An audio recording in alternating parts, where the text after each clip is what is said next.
Hey everyone, this is going to be a bit of a different video than usual. This isn't going to be your normal format. As you can guess by the title, I have some news and unfortunately it's not very pleasant. Now, for the record, I don't think that I'm so important that I need to make this grand declaration to the world in general, but I know that my appearance on this channel has been kind of spotty at best. There have been some things happening in the background that I have been reluctant to share. Things that I thought were problems weren't, and things that I didn't take to be problematic are.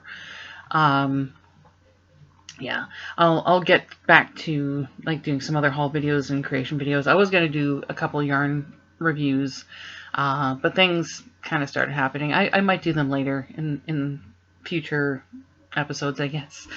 I didn't really have a format how to do this video, so please forgive me if I ramble or stammer or just go on. I'm still trying to get used to this, but anyway, I'll try to make this as short as possible. I have alluded to, in past videos, to some issues I've been working out with my health. And I've had a few things looked at, and for the most part, everything turned out okay. I thought I was having some intestinal issues, shall we say, and it turned out everything in there is fine. Well, mostly everything. I thought my gallbladder was going to call it a day, actually. My gallbladder's fine. No stone, sludge, nothing. It's in great working condition. My pancreas, awesome. Spleen, great. My liver, however, is starting to go a little, well, I have what's called a fatty liver, and I know that that is directly related to when I was an alcoholic in my 20s and 30s. I am not proud of this at all. I'm not saying this for bragging rights. I rarely drink at all anymore, to be honest. But I do love my junk food. I do like my sugar.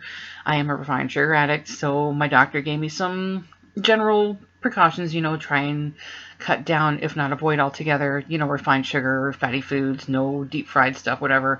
I don't do a lot of deep fried or fried foods in general anyway, so that wasn't very problematic for me at all. So that's okay. But there was one issue that that did come up rather unexpectedly, which I thought I was being vigilant about, and it turns out I wasn't being vigilant enough. So yeah, like last year I started really digging deep into getting my health looked after. I will admit I was reluctant to see my doctor because and some of you might see this as silly. I didn't want to bother the guy. I know he's a doctor. I know that's his job. That's what he's there to do, is to look after people and help them take care of themselves and improve their health. I know that's what he signed up to do by becoming a doctor. But every time I went into his office, the wait room was just packed to the rafters with people. His receptionists and assistants were just running around like beheaded chickens, and I didn't want to add to that by being like, hey, I think I have something that might be wrong that will probably just be nothing. Yeah, it's the it's the thought of like, trying to make myself as small and inconspicuous as possible and try not to bother the guy. But like I said, there's been some things that just have been sitting on the back burner for too long that needed to be dealt with. So yeah, stomach issues, no problem. Mental health, we're working on that. I'm taking meds again. Woo! I was seeing a therapist. Everything is going a lot better in that department. Then in November, this past November, I went for a much needed and long overdue checkup. Had this and that looked after, everything else. It was with the nurse practitioner. Her name is Liz. She is amazing. She's dynamic, and she really speaks my language. Just wonderful, down to earth, nurturing, compassionate, caring, super, super amazing woman. During the exam, she found a mass in my breast. And I was curious as to how this could have escaped my attention because, as I said, I do try to keep things on the up and up and try to keep an eye on things. And this somehow just completely missed my attention. At the time that we found it, it was about the size of a peanut, so about maybe 2 millimeters in diameter. So she sent off a requisition for a mammogram, which I've never had. I don't know how it works in other parts of the globe, but here in Canada, the standard age to get sent off for mammograms is 50. I'm 2 years overdue, so I went for that. Now, the thing is, between November, mammogram, the earliest they could schedule it was for January 6th at the time. So that was almost a month and a half. Yeah, I was on pins and needles the whole time, freaking out, thinking worst case scenarios.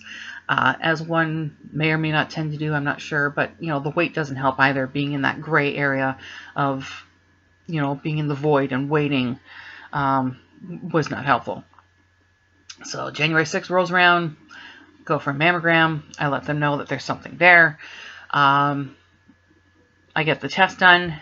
That was on the Friday. The following Monday, which was January 9th, I got a call back. Like, my phone was ringing off the hook, and the technicians were calling me to come back in for a re-exam. Now, the technician that examined me with the initial mammogram, said that 90% of the time people will get a call back because something was found or whatever, and they want to come back and get some re-imaging done, whatnot. Oops, sorry. Just swing that and knock that over. So I went back. They got me in at noon that day. I went in, got some more exams done, went home. 5 o'clock call comes around. My doctor called me. He got the results right away. And he said the words that would pretty much alter my outlook on everything. He said that at the time, he said that in his words, he believed I had a strong chance of having breast cancer. Now, I need to mention that at the time, I thought there was only one cyst or tumor. I thought it was a cyst at the time. Turns out there were 3. I only found out about the other 2 when I went for a biopsy on February 15th, which was last week sometime. Again, that was the earliest I could get in for a biopsy. Now, I asked if biopsies were par for the course anytime any sort of physical irregularity was found, like a cyst, whatever, and I was assured absolutely it is par for the course, just to make absolutely sure everything's okay, or if it needs further investigating. Okay, fine. Yeah, it was when I was on the exam table during the biopsy that I found out that I had, in fact, 3 tumors in total. That was quite a shock to the system. Finding that out, as I'm not going to go into details because I don't. Maybe I should have put a trigger warning at the beginning of this. I'm not going to go into detail what happens, but basically the biopsy is to extract tissue or samples of tissue, whatever, to send off to a lab to be examined to see whether or not things are benign or not. So biopsy was done. The nurses and staff, the radiologist, everybody there were super kind and amazing. Very compassionate, very caring. At one point, I was just crying, big Bambi tears, because I was in shock of this news, and I felt a hand kind of reach out, because I had my hands kind of, close to, not over my chest, obviously, because he needed to get there. But I kind of had my hand close by, and I felt a hand go under the blanket and hold mine, and I looked up, and it was the nurse. And she said, this is a lot to take in right now, isn't it? And she was very kind. And I was like, yeah, I'm just kind of crying. And she said, it's okay. You're in good hands. You've got this. And was just so kind. She said all the right things. She even hugged me at the end of the appointment. She was just so sweet. I wish I could remember her name. My brain was just, she was absolutely right. Like, out of all the information she was giving me, I remembered maybe 2% of it. But they said they would have the results within 7 to 10 days, and then they would send them back to my doctor. Now, my doctor was on vacation at the time, which was another reason why I was reluctant to go back, because either his waiting room was packed or he was on vacation. I've been seeing this dude for over 30 years. If anybody deserves vacation, it's him, because he's always just running off his, just constantly busy, taking care of people, because that's the kind of guy he is. He gets people up and well and running and then out the door. Not in a thoughtless way, but just like, let's get you back to full speed so you can live your life again. So yeah, he was on vacation, so he didn't call me back, but somewhere in the interim, I was put in touch with a surgeon's office. I was recommended to by my doctor's office to talk about what was going to happen, what kind of surgery, whatever, and they decided that they wouldn't do anything until after the biopsy, which makes sense. I'm new to this. I had no idea about the timelines of any of these things whatsoever. So the surgeon's office that I was initially put in contact with called me back on the 7th day, right on day 7, the week after, on the Wednesday, and wanted to book me in for a consultation the following Friday, so 2 days after the phone call. I said, yes, let's get this ball rolling. They said they were going to go over my biopsy results and then go from there. So I thought, okay, sounds like there might be something, might be not. Now, this whole time, my brain is just conjuring up, like, I was trying to think positive, like, maybe it's nothing, you know. I wasn't showing any outward physical symptoms of any sort of cancer or weirdness. I mean, yes, I could feel the one tumor, but I didn't have any of the other hallmark symptoms, shall we say, of breast cancer. No open sores or lesions, no hardening of the skin or swelling or changing of the color, nothing. Like, absolutely everything's fine. But you know how your mind plays with you sometimes if you tend to worry your head off like I do. So the Friday rolls around. I go in. I asked around if anybody could come with me to be moral support because I was just too terrified to go on my own. My husband came with me for the biopsy, so I wasn't going to pull him out of work a second time. My mom is recovering from cataract surgery. She's not driving much, so she couldn't come with me. She wanted to. She did. I understand. You know, we have our limitations. She's recovering from eye surgery. It's okay. So my friend Sue came with me to sort of hold me up and calm me down. Went in for the consultation. We had an exam. And the surgeon, his name is Dr. Bishop, who is awesome. Straight shooter. Again, speaks my language. Very, very kind, very cool. He gave me the news that I do indeed have breast cancer. All 3 tumors were found to be cancerous, have I forget what it's called, the ductal carcinogen something. Well, the 2 up top do anyway, where breast cancer is normally found is like in the upper quadrant, closer to the armpit. The one at the bottom, however, was the most primary source of concern, shall we say. Yeah, they've all tested positive for, I have breast cancer. Now, I said right away, I don't want to know what stage I am because I don't want it to mess with my head. I've already had enough things mess with my head, but, you know, between the end of November and then. I didn't need the extra onslaught, whatever. But as Dr. Bishop was explaining things and going into detail about what, you know, this and that and the other and what my options were, what treatment program he wanted to set me up with and whatnot, he kept saying things like, well, since we caught it early, we're early enough that this is early enough where we can do X, Y, and Z. And I turned around one point and said, okay, I know what I said about not wanting to know what stage I am, but you keep saying we caught it early. What stage are we talking here? Just out of curiosity, like stage 1, stage 2, crossing my fingers that it was stage 0. And he said, he gave me the full rundown of the genetic makeup of what's happening. And he said it was stage 1, which is good. I didn't even know about stage 0 until recently. Now, stage 0, if we caught this sooner, I probably would be stage 0, where the cells have turned cancerous, but haven't extended outward, like outside of the tumors. Stage 1 means the cancer has started to spread outside of the tumors into the breast tissue, but it hasn't settled into my lymph nodes. This is a good thing. If it had gone into the lymph nodes, we'd be looking at a completely different scenario right now. So as it is, he said we caught it early. We caught it just in time before it could get worse. The treatment program that he's looking at for me is to send me off for immediate chemotherapy treatments as soon as my referral goes through the cancer center in Kitchener. So we'll be doing that. Looks like surgery is going to be inevitable.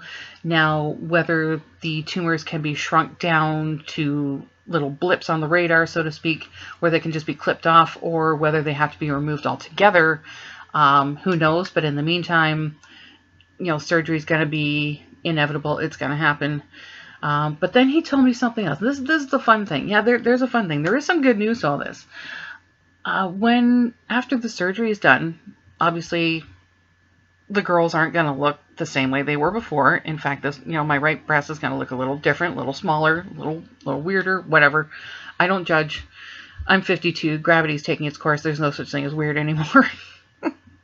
But yeah, after the surgery, I'm going to have reconstructive surgery because it is considered part of cancer treatment. It is therefore covered by OHIP. OHIP, which is our Ontario Hospital Insurance Program, which covers most, hospital procedures like doctor, health, that sort of thing. I'm just spouting word salad at this point, aren't I? So OHIP covers most medical practices, procedures, that sort of thing. There are some that you do have to pay out of pocket, that are considered cosmetic. But because reconstructive surgery of the breast is considered as part of cancer treatment, it is covered by OHIP. And I thought that was kind of, right away my brain jumped to, so it's like the bionic woman. We can rebuild her. We have the technology. Oh my gosh. I'm laughing because if you laugh at something like cancer, it takes away its power. And by God, I'm not going to let this win. I can't let this do me in. Up until I got the news, like today is Saturday, I had the bombshell dropped on me yesterday. Up until yesterday morning, I was just an absolute mess of nerves. Like I was like up here going, I'm fine, I'll be fine, everything's okay. And then, no, I'm not. Everything's a mess. I just, looking out for the worst case scenarios. What if I have this, and this? So it turns out, yes, I do, but it's not going to be life-threatening. I even, in our back and forth between myself and Dr. Bishop, I said, so in a nutshell, boiled down to the core point here, yes, I have breast cancer, but no, it's not going to kill me. And he said, you're right. It's not going to kill you. Like, he didn't even try to sugarcoat it. He said, it's going to be a journey. It's going to be rough. There are going to be points in time where it's going to just absolutely suck. But he expects me to make a full recovery, which is great. I mean, there's a part of me that's still, I'm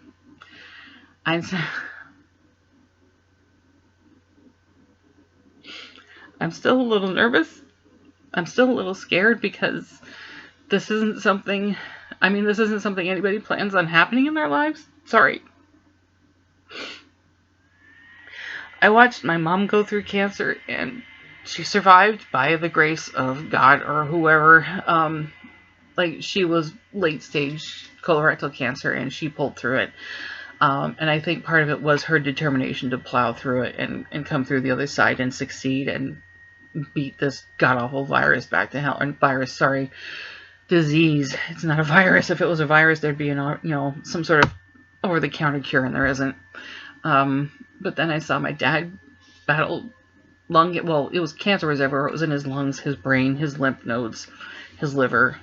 I saw him go do battle with that, and he didn't survive. In fact, I was there when he died. My sister and I and his wife, we were there when he passed away. And it's something I wouldn't wish on anyone. So, I mean, on one hand, I'm so incredibly grateful that this is the situation that I've been put in, but there's a more positive outcome. There's a battle plan, and it sounds like I'm going to get all the help in the world to pull through this and hopefully kick its ass. But on the other hand, I am kind of nervous because this is going to be a big deal. I'm trying to tell myself maybe it's just my life being put on pause. Because I need to start taking better care of myself and being better to myself, which I haven't been doing. Sorry. I've taken myself, I've taken my body, I've taken my health for granted way too long. And I think my body's giving me a warning shot that I need to stop and do better. So I know this isn't a death sentence, but it's still a hell of a wake-up call that if I'd had left this, if I'd had just ignored this and not done anything about it, it could have been a lot worse.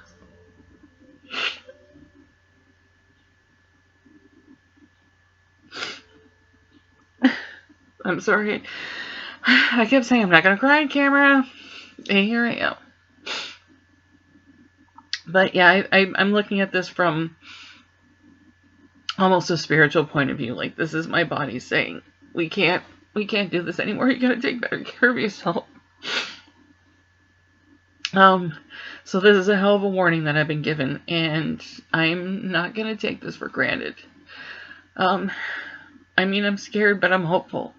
I'm kind of trying to project that, like, everything's gonna be fine, which I'm sure it will be. But I'm a little terrified. I'm a little terrified. I'm very hopeful, but I'm still kind of scared. But I've got a really good support system. I told I texted my husband. I said, you got to get to my mom's, like, right now.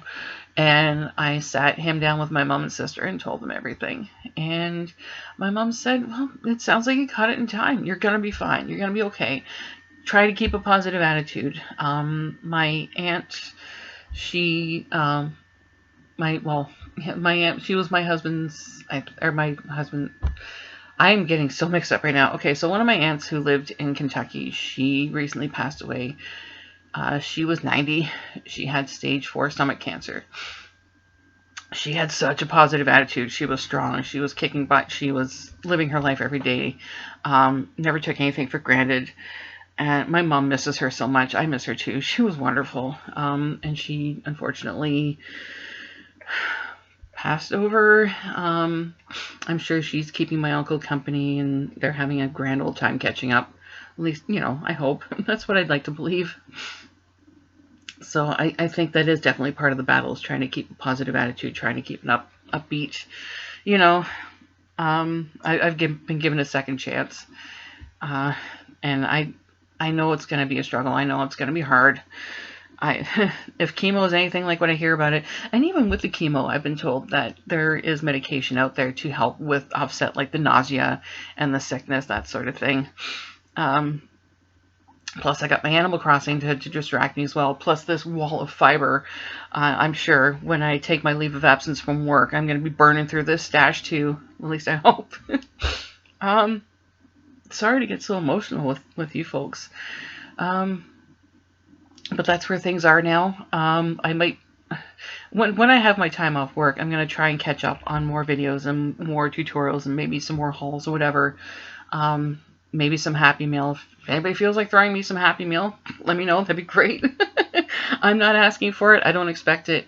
Even if Happy Meal comes in the form of well wishes and prayers and good thoughts and good energy, that's most certainly welcome. I deeply appreciate it.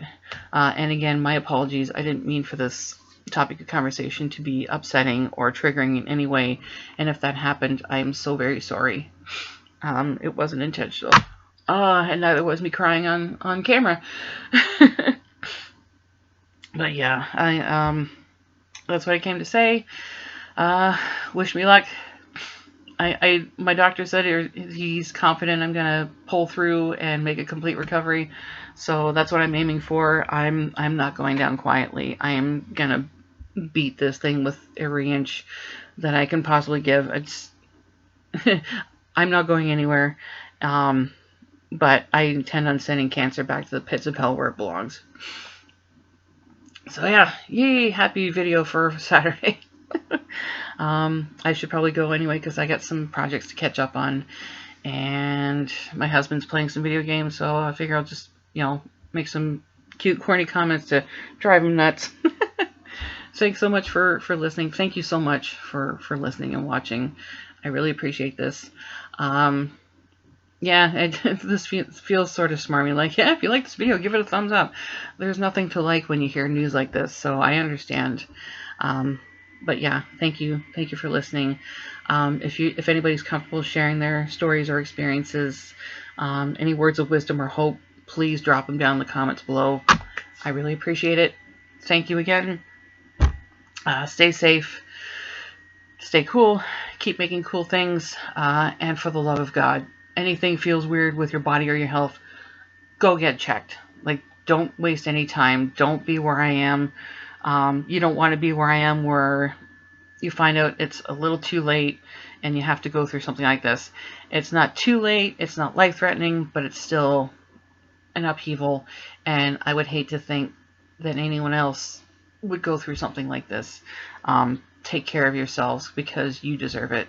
I'm going to start taking better care of myself because I deserve it too. Thanks so much. Bye.